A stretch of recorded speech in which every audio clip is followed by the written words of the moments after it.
Hello' everyone, তোমালোক সকলোৰে কাৰণে ভাল খবৰ এটা আছে। তোমালোকৰ মাৰ্কশ্বিটখন সকলো মানে জবৰ কাৰণে এপ্লিকেবল মানে ভেলিড হ'ব। সেইটো আজি ডিচিশ্যন দি দিলে। টেটৰ কাৰণে যে নহ'ব বুলি কৈছিলে, সেইটো তেওঁলোকে 5 নং দফাটো তেওঁলোকে উঠাই ল'লে। এতিয়া তোমালোকৰ একো টেনশ্যন নাই। তোমালোকে শান্তিকে তোমালোকৰ নিজৰ নেক্সট ষ্টাডিখিনি ষ্টাৰ্ট কৰা, 11 ষ্টাৰ্ট কৰা, এইচএছৰ খিনি তোমালোকৰ বাকী কলেজত এডমিশ্যন লোৱা, বাকী পঢ়াখিনি আৰম্ভ কৰা আৰু তোমালোকৰ এইবোৰ কেছ নাই, বাদ দিয়া। আৰু এটা ভাল খবৰ দি দিলে, তোমালোকৰ আগৰ বছৰে যেনেকে এপ্লাই কৰিব পাৰিবা, আগৰ ষ্টুডেণ্টবোৰে তোমালোকৰ ধুনীয়াকে এপ্লাই কৰিব পাৰিবা অল জব, যিকোনো জবৰ কাৰণে এইখন মাৰ্কশ্বিট লৈ তোমালোকে এপ্লাই কৰিব পাৰিবা। আৰু HSLC খিনিয়েতো আকৌ HS দিবগৈ লাগিব। তোমালোকৰ আকৌ ইমান এটা হেৰি নাছিলে, কিন্তু HSৰ খিনিৰ কাৰণে কৈছো তোমালোকৰ একো প্ৰব্লেম নহয় এইখন মাৰ্কশ্বিট লৈ পেলানি।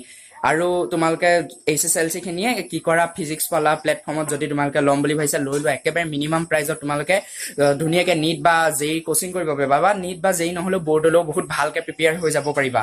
আৰু এটা কথা কওঁ, ময়ো লৈছিলো কেলে, মই বৰ্ডৰ কাৰণে ভালকে প্ৰিপেয়াৰ হ'ব খুজিছিলো।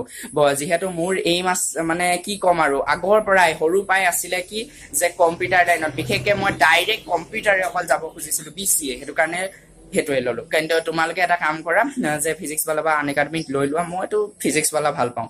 আৰু বাকীখিনিও ষ্টাৰ্ট কৰি দিয়া। সকলোকে বেষ্ট অফ লাক তোমালোকৰ নেক্সট জাৰ্ণিৰ কাৰণে। আৰু যদি তোমালোকে আমাৰ ব্লগ চেনেলটো মানে ছাবস্ক্ৰাইব কৰিম বুলি ভাবিছা, ডেছক্ৰিপশ্যনত লিংক আছে, ছাবস্ক্ৰাইব কৰি ল'বা। তাৰমানে এইকেইদিন অকণমান ৰেগুলাৰ হৈছো, ভিডিঅ' দি আছো। তোমালোকে হয়তো এইটোত অকল এক্সামৰ আপডেট খিনি দিও বা যিকোনো ষ্টাডি ৰিলেটেড আগৰ পৰা দি আহিছো, কিন্তু তোমালোকৰ বেলেগ যদি চাবলৈ মন আছে মোৰ দ্বাৰা, তেতিয়াহ'লে সেইটো চেনেল ছাবস্ক্ৰাইব কৰি ল'বা। যিকোনো ধৰণৰ আমাৰ লাইভ আহিম, কথা পাতিম গোটেইখিনিয়ে। এইটোতো তেনেকুৱাবোৰ কৰিব নোৱাৰি ন, সেইটো কাৰণে ছাবস্ক্ৰাইব কৰি ল'ব পাৰা। আৰু ইনষ্টাগ্ৰামতো ফ'ল' কৰি ল'বা দাদা বুলি। আৰু সেইটোৱে কৈছো, একো টেনশ্যন নল'বা, নেক্সট ষ্টাডি ষ্টাৰ্ট কৰি দিয়া। ইমান টেনশ্যন লৈ আছিলা টেটৰ নহ'ব, সেইটো একো নহয়। এই মাৰ্কশ্বিটখন সম্পূৰ্ণ এখন শুদ্ধ মাৰ্কশ্বিট। আগৰ ষ্টুডেণ্টখিনি যেনেকুৱা মাৰ্কশ্বিট তোমালোকৰ সেইখনেই ভেলিড সকলো জবৰ কাৰণে।